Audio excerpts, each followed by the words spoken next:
ॐ श्री गणेशाय नमः। अथ श्री सिद्धलक्ष्मी स्तोत्र विनियोगः।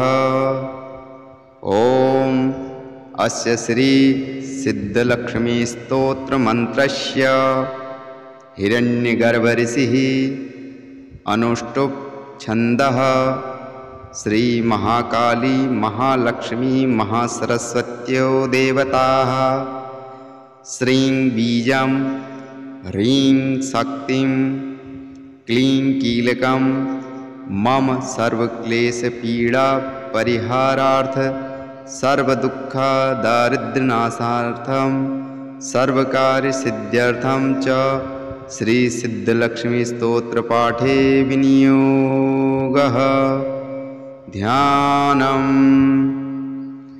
ब्राह्मी च वैष्णवी भद्रां षड्भुजां च चतुर्मुखीं त्रिनेत्रां खड्गत्रिशूलपद्मचक्रगदाधरां पीताम्बराधरां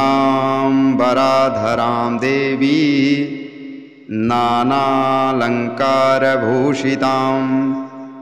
तेजः पुञ्जधरी देवी ध्यायेत् बालकुमारिकाम्। ॐ श्री महालक्ष्म्यै नमः।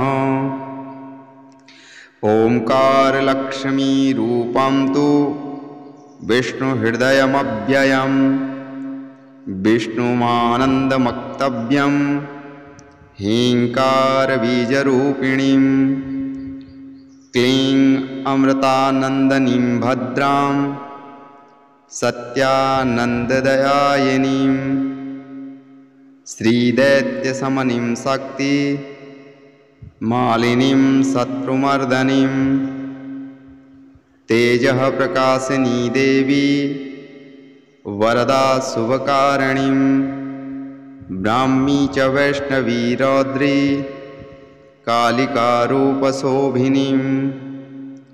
अकारे लक्ष्मी रूपं तु उकारे विष्णुमव्ययं मकारः पुरुषो व्यक्तो देवी प्रणव उच्यते सूर्यकोटिप्रतीकाशं चन्द्रकोटिसमप्रभं तन्मध्ये निकरं सूक्ष्मं ब्रह्मरूपं व्यवस्थितम् ओंकार परमानन्दं सदैव सुखसुन्दरीं सिद्धलक्ष्मी मोक्षलक्ष्मी आद्यलक्ष्मी नमोस्तुते। सर्वमङ्गलमाङ्गल्ये शिवे सर्वार्थसाधिके शरण्ये त्र्यम्बके गौरी नारायणी नमोस्तुते। प्रथमं त्र्यम्बका गौरी द्वितीयं वैष्णवी तथा तृतीयं कमला प्रोक्ता चतुर्थं सुन्दरी तथा पंचमं विष्णुशक्तिश्च षष्ठं कात्यायनी तथा वाराही सप्तमं चैव अष्टमं हरिवल्लभा नवमी खड्गनी प्रोक्ता दशमं चैव देविका एकादशं सिद्धलक्ष्मी द्वादशादः हंसवाहनी इत्ये स्तोत्रवरं देव्या ये पठन्ति सदा नरः सर्वपापभयो मुच्यन्ते नात्र कार्या विचारणा। एकमासं द्विमासं च त्रिमासं मुच्यतुष्टयं पंचमासं च षड्मासं त्रिकालं यः सदा पठेत् ब्राह्मणः क्लेशितो दुःखी दारिद्र्यामयपीडितः जन्मान्तरसहस्रोत्य मुच्यते सर्वकलविखेः दारिद्रो लभते लक्ष्मीं पुत्रः पुत्रवान् भवेत् धनो यशस्वी शत्रुघ्नो वहिनी चौरभयेषु च साकिनी भूतवेताल सर्वव्याघ्रनिपातने राजद्वारे सभास्थाने कारागृहनिबन्धने ईश्वरेण कृतं स्तोत्रं प्राणिना हितकारकं स्तुवन्तं ब्राह्मणं नित्यं दारिद्र्यं न च बाधते सर्वपापहरा लक्ष्मी सर्वसिद्धिप्रदायिनी। ॐ श्री गणेशाय नमः। अथ श्री सिद्धलक्ष्मी स्तोत्र विनियोगः। ॐ अस्य श्री सिद्धलक्ष्मी स्तोत्र मंत्रस्य हिरण्यगर्भऋषिः अनुष्टुप् छन्दः श्री महाकाली महालक्ष्मी महासरस्वत्यो देवताः श्रीं बीजं ह्रीं शक्तिं क्लीं कीलकं मम सर्वक्लेशपीडा परिहारार्थ सर्वदुःख दारिद्र्यनाशार्थं सर्वकार्यसिद्ध्यर्थं च श्री सिद्धलक्ष्मी स्तोत्र पाठे विनियोगः। ध्यानं ब्राह्मी च वैष्णवी भद्रां षड्भुजां च चतुर्मुखीं त्रिनेत्रां खड्गत्रिशूलपद्मचक्रगदाधरां पीताम्बराधरां देवी नानालङ्कारभूषितां तेजःपुञ्जधरी देवी ध्यायेद्बालकुमारिकाम्। ॐ श्री महालक्ष्म्यै नमः। ओंकारलक्ष्मी रूपं तु विष्णुहृदयमव्ययं विष्णुमानन्दमक्तव्यं हीङ्कारबीजरूपिणीं क्लीं अमृतानन्दनीं भद्रां सत्यानन्ददायिनीं श्रीदैत्यशमनीं शक्ति मालिनीं शत्रुमर्दनीं तेजः प्रकाशिनी देवी वरदा शुभकारिणीं ब्राह्मी च वैष्णवी रौद्री कालिकारूपशोभिनीं अकारे लक्ष्मीरूपं तु उकारे विष्णुमव्ययं मकारः पुरुषो व्यक्तो देवी प्रणव उच्यते सूर्यकोटिप्रतीकाशं चन्द्रकोटिसमप्रभं तन्मध्ये निकरं सूक्ष्मं ब्रह्मरूपं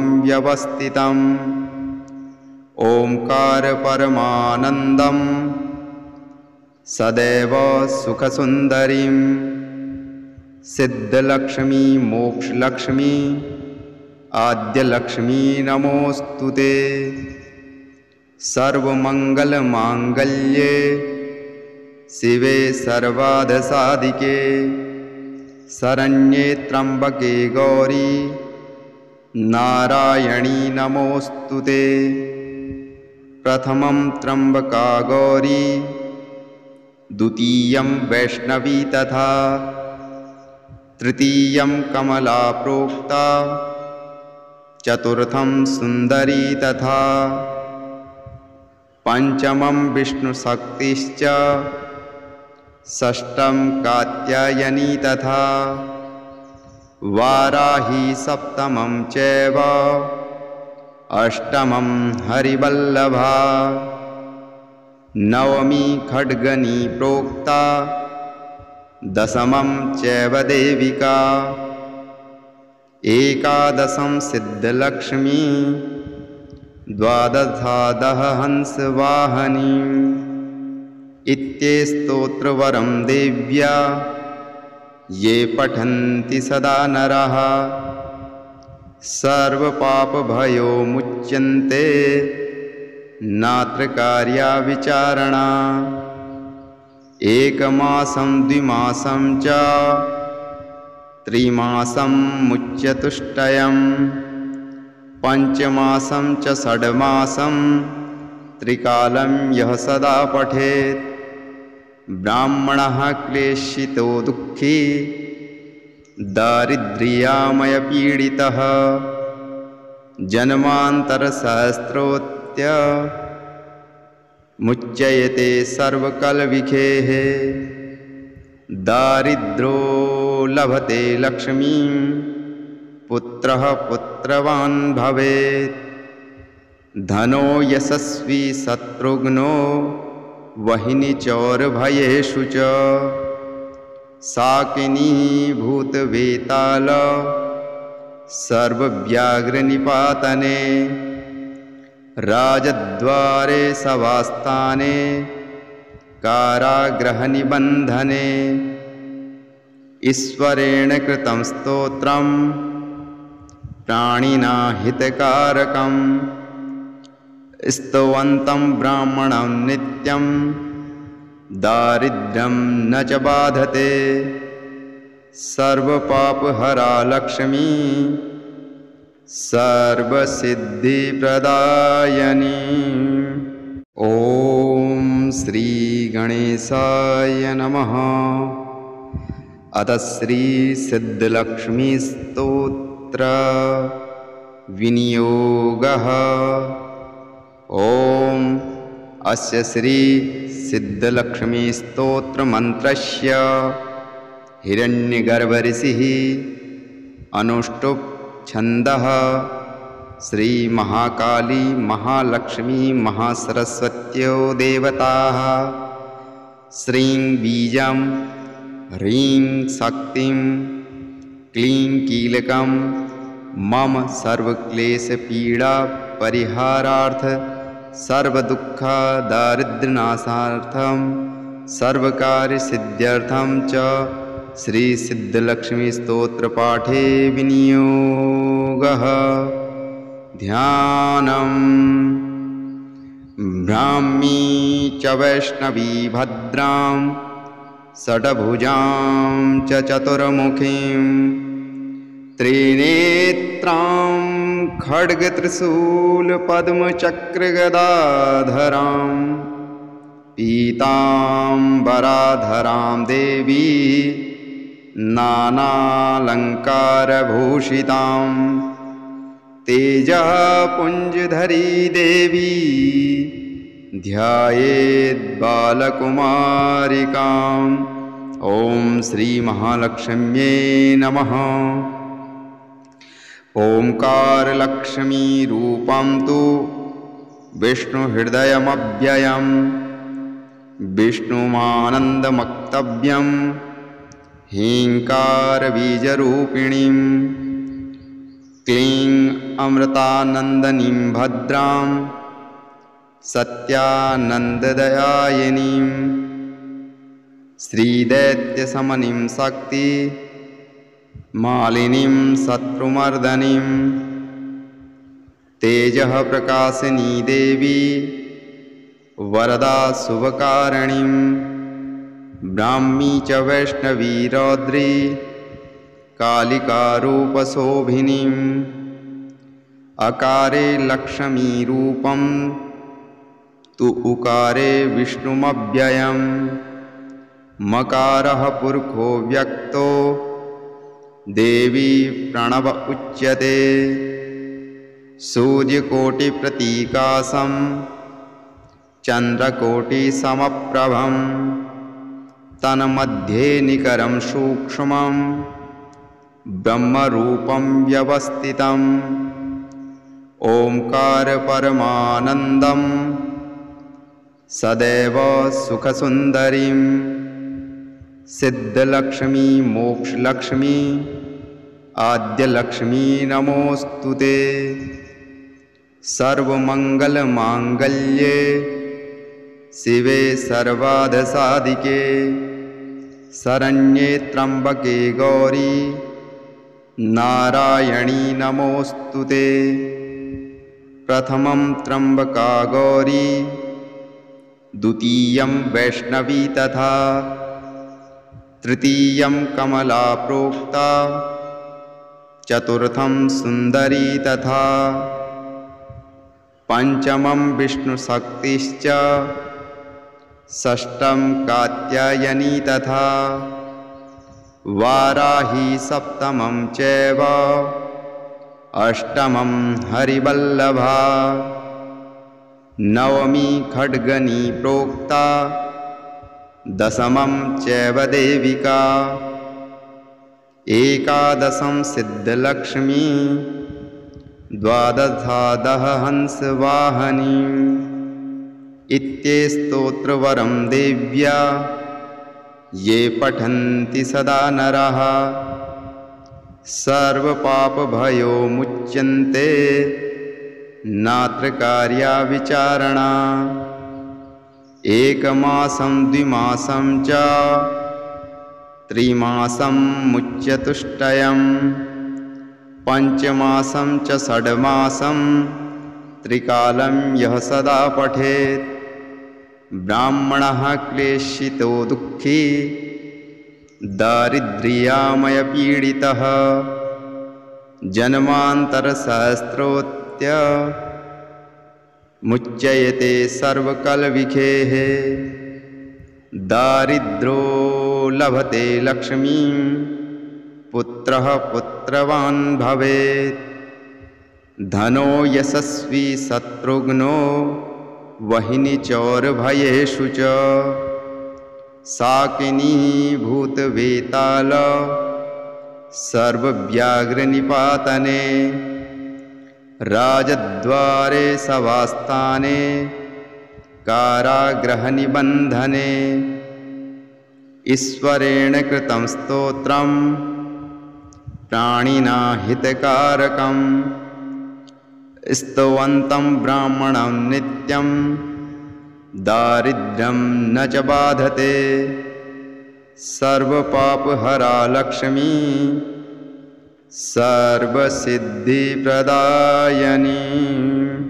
ॐ श्रीगणेशाय नमः। अथ श्रीसिद्धलक्ष्मीस्तोत्र विनियोगः। ॐ अस्य श्रीसिद्धलक्ष्मीस्तोत्रमन्त्रस्य हिरण्यगर्भऋषिः अनुष्टुप् छन्दः श्रीमहाकाली महालक्ष्मी महासरस्वत्यो देवताः श्रीं बीजं ह्रीं शक्तिं क्लीं कीलकं मम सर्वक्लेशपीडा परिहारार्थ सर्वदुःखदारिद्र्यनाशार्थं सर्वकार्यसिद्ध्यर्थं च श्रीसिद्धलक्ष्मीस्तोत्रपाठे विनियोगः। ध्यानं ब्राह्मी च वैष्णवी भद्रां षड्भुजां च चतुर्मुखीं त्रिनेत्रां खड्गत्रिशूलपद्मचक्रगदाधरां पीताम्बराधरां देवी नानालङ्कारभूषितां तेजःपुञ्जधरी देवी ध्यायेद्बालकुमारिकाम्। ॐ श्रीमहालक्ष्म्यै नमः। ओंकारलक्ष्मीरूपं तु विष्णुहृदयमव्ययं विष्णुमानन्दमक्तव्यं हीङ्कारबीजरूपिणीं क्लीं अमृतानन्दनीं भद्रां सत्यानन्ददायिनीं श्रीदैत्यशमनीं शक्ति मालिनीं शत्रुमर्दनीं तेजः प्रकाशिनी देवी वरदा शुभकारिणीं ब्राह्मी च वैष्णवी रौद्री कालिकारूपशोभिनीम् अकारे लक्ष्मीरूपं तु उकारे विष्णुमव्ययम् मकारः पुरुषो व्यक्तो देवी प्रणव उच्यते सूर्यकोटिप्रतीकाशं चन्द्रकोटिसमप्रभं तन्मध्ये निकरं सूक्ष्मं ब्रह्मरूपं व्यवस्थितम् ओंकार परमानन्दं सदैव सुखसुन्दरीं सिद्धलक्ष्मी मोक्षलक्ष्मी आद्यलक्ष्मी नमोऽस्तुते सर्वमङ्गलमाङ्गल्ये शिवे सर्वार्थसाधिके शरण्ये त्र्यम्बके गौरी नारायणी नमोऽस्तुते प्रथमं त्र्यम्बका गौरी द्वितीयं वैष्णवी तथा तृतीयं कमला प्रोक्ता चतुर्थं सुन्दरी तथा पंचमं विष्णुशक्तिश्च षष्ठं कात्यायनी तथा वाराही सप्तमं चैव अष्टमं हरिवल्लभा नवमी खड्गनी प्रोक्ता दशमं चैव देविका एकादशं सिद्धलक्ष्मी द्वादशादः हंसवाहनी इत्ये स्तोत्रवरं देव्या ये पठन्ति सदा नरः सर्वपापभयो मुच्यन्ते नात्र कार्या विचारणा एकमासं द्विमासं च त्रिमासं मुच्यतुष्टयं पंचमासं च षड्मासं त्रिकालं यः सदा पठेत् ब्राह्मणः क्लेशितो दुःखी दारिद्र्यामयपीडितः जन्मान्तरसहस्रोत्य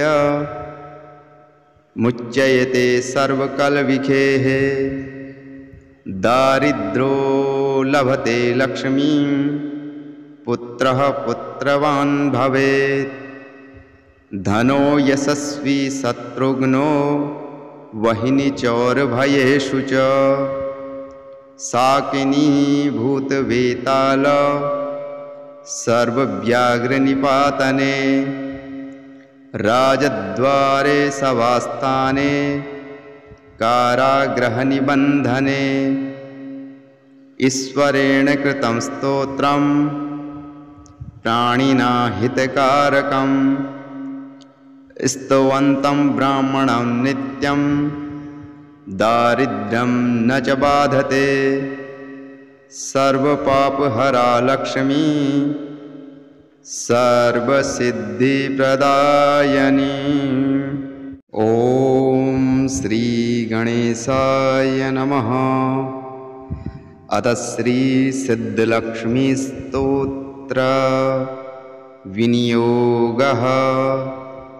ॐ अस्य श्री सिद्धलक्ष्मी स्तोत्र मंत्रस्य हिरण्यगर्भऋषिः अनुष्टुप् छन्दः श्री महाकाली महालक्ष्मी महासरस्वत्यो देवताः श्रीं बीजं ह्रीं शक्तिं क्लीं कीलकं मम सर्वक्लेशपीडा परिहारार्थ सर्वदुःख दारिद्र्यनाशार्थं सर्वकार्यसिद्ध्यर्थं च श्री सिद्धलक्ष्मी स्तोत्र पाठे विनियोगः। ध्यानं ब्राह्मी च वैष्णवी भद्रां षड्भुजां च चतुर्मुखीं त्रिनेत्रां खड्गत्रिशूलपद्मचक्रगदाधरां पीताम्बराधरां देवी नानालङ्कारभूषितां तेजःपुञ्जधरी देवी ध्यायेद्बालकुमारिकाम्। ॐ श्रीमहालक्ष्म्यै नमः। ओंकारलक्ष्मीरूपं तु विष्णुहृदयमव्ययम् विष्णुमानन्दमक्तव्यम् ह्रीङ्कारबीजरूपिणीं क्लीं अमृतानन्दनीं भद्रां सत्यानन्ददयायिनीं श्रीदैत्यशमनीं शक्ति मालिनीं शत्रुमर्दनीं तेजः प्रकाशिनी देवी वरदा शुभकारिणीं ब्राह्मी च वैष्णवी रौद्री कालिकारूपशोभिनीम् अकारे लक्ष्मीरूपं तु उकारे विष्णुमव्ययम् मकारः पुरुषो व्यक्तो देवी प्रणव उच्यते सूर्यकोटिप्रतीकाशं चन्द्रकोटिसमप्रभं तन्मध्ये निकरं सूक्ष्मं ब्रह्मरूपं व्यवस्थितम् ओंकार परमानन्दं सदैव सुखसुन्दरीं सिद्धलक्ष्मी मोक्षलक्ष्मी आद्यलक्ष्मी नमोस्तुते। सर्वमङ्गलमाङ्गल्ये शिवे सर्वार्थसाधिके शरण्ये त्र्यम्बके गौरी नारायणी नमोस्तुते। प्रथमं त्र्यम्बका गौरी द्वितीयं वैष्णवी तथा तृतीयं कमला प्रोक्ता चतुर्थं सुन्दरी तथा पंचमं विष्णुशक्तिश्च षष्ठं कात्यायनी तथा वाराही सप्तमं चैव अष्टमं हरिवल्लभा नवमी खड्गनी प्रोक्ता दशमं चैव देविका एकादशं सिद्धलक्ष्मी द्वादशादः हंसवाहनी इत्येस्तोत्रवरं देव्या ये पठन्ति सदा नरः सर्वपापभयो मुच्यन्ते नात्र कार्या विचारणा। एकमासं द्विमासं च त्रिमासं मुच्यतुष्टयं पंचमासं च षड्मासं त्रिकालं यः सदा पठेत् ब्राह्मणः क्लेशितो दुःखी दारिद्र्यामयपीडितः जन्मान्तरसहस्रोत्य मुच्यते सर्वकलविखेः दारिद्रो लभते लक्ष्मीं पुत्रः पुत्रवान् भवेत् धनो यशस्वी शत्रुघ्नो वहिनी चौरभयेषु च साकिनी भूतवेताल सर्वव्याघ्रनिपातने राजद्वारे सभास्थाने कारागृहनिबन्धने ईश्वरेण कृतं स्तोत्रं प्राणिना हितकारकं स्तुवन्तं ब्राह्मणं नित्यं दारिद्र्यं न च बाधते सर्वपापहरा लक्ष्मी सर्वसिद्धिप्रदायिनी। ॐ श्री गणेशाय नमः। अथ श्री सिद्धलक्ष्मी स्तोत्र विनियोगः। ओम अस्य श्री सिद्धलक्ष्मी स्तोत्र मंत्रस्य हिरण्यगर्भ ऋषिः अनुष्टुप् छन्दः श्री महाकाली महालक्ष्मी महासरस्वत्यो देवताः श्रीं बीजं ह्रीं शक्तिं क्लीं कीलकं मम सर्वक्लेशपीडा परिहारार्थ सर्वदुःखदारिद्र्यनाशार्थं सर्वकार्यसिद्ध्यर्थं च श्री सिद्धलक्ष्मी स्तोत्र पाठे विनियोगः। ध्यानम् ब्राह्मी च वैष्णवी भद्रां षड्भुजां च चतुर्मुखीं त्रिनेत्रां खड्गत्रिशूलपद्मचक्रगदाधरां पीताम्बराधरां देवी नानालङ्कारभूषितां तेजःपुञ्जधरी देवी ध्यायेद्बालकुमारिकाम्। ॐ श्री महालक्ष्म्यै नमः।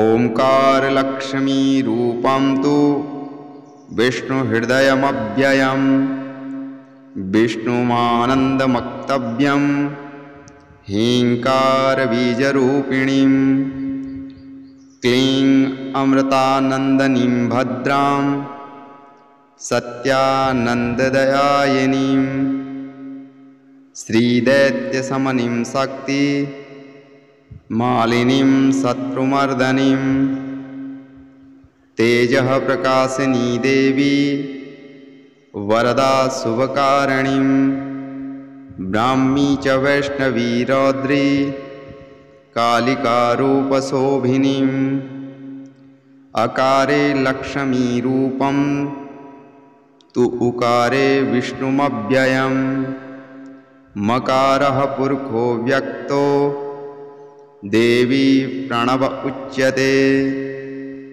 सूर्यकोटिप्रतीकाशं चन्द्रकोटिसमप्रभं तन्मध्ये निकरं सूक्ष्मं ब्रह्मरूपं व्यवस्थितम् ओंकार परमानन्दं सदैव सुखसुन्दरीं सिद्धलक्ष्मी मोक्षलक्ष्मी आद्यलक्ष्मी नमोस्तुते। सर्वमंगलमांगल्ये शिवे सर्वार्थसाधिके शरण्ये त्र्यंबके गौरी नारायणी नमोस्तुते।